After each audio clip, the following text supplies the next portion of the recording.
নমস্কার। মা মনসা মন্দির, লেক টাউন, কলকাতা। আজ পয়লা শ্রাবণ, ইংরাজি 17 জুলাই 2024।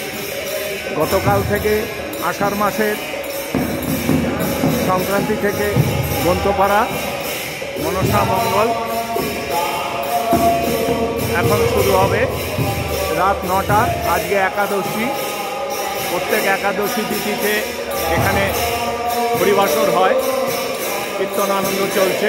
এরপরেই মনসা মঙ্গল বিজয়গুপ্ত রচিত 1 মাস ব্যাপী, অর্থাৎ ভাদ্র মাসের 1 তারিখ পর্যন্ত চলবে। 1-1.5 ঘন্টা পড়া হয় রাত্রিবেলা ভক্ত সহকারে। আমার প্রিয় দেশবাসী, বিশ্ববাসী প্রত্যেকে প্রেমানন্দে থাকুন, শুদ্ধ হরিভক্তি লাভ করে ঠাকুরের সঙ্গে যুক্ত থাকুন। যার যার ইষ্ট দেবতা তাকে ধরে থাকুন এবং ভক্তি সহকারে তার কাছে প্রার্থনা রাখুন। সবাই ভালো থাকুন, সুন্দর থাকুন, সুস্থ থাকুন, এই প্রার্থনা রাখি গোবিন্দজি ও মা মনসা দেবীর শ্রীচরণে।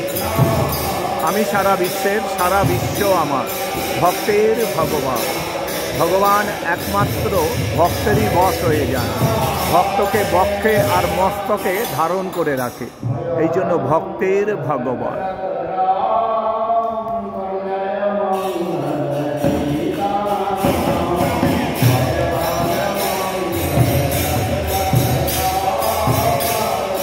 এখানেই বিশ্রাম দিচ্ছি ভিডিওটি, ছোট্ট করে আসলাম। জয় জয় দেবী মা মনসা, আমার মনের এই মন্দিরে পূরণ করো যত আশা। জয় জয় দেবী মা মনসা। হরে কৃষ্ণ, হরি বল, রাধে রাধে, জয় শ্রীকৃষ্ণ, হর হর মহাদেব, রাধা রানী কি জয়।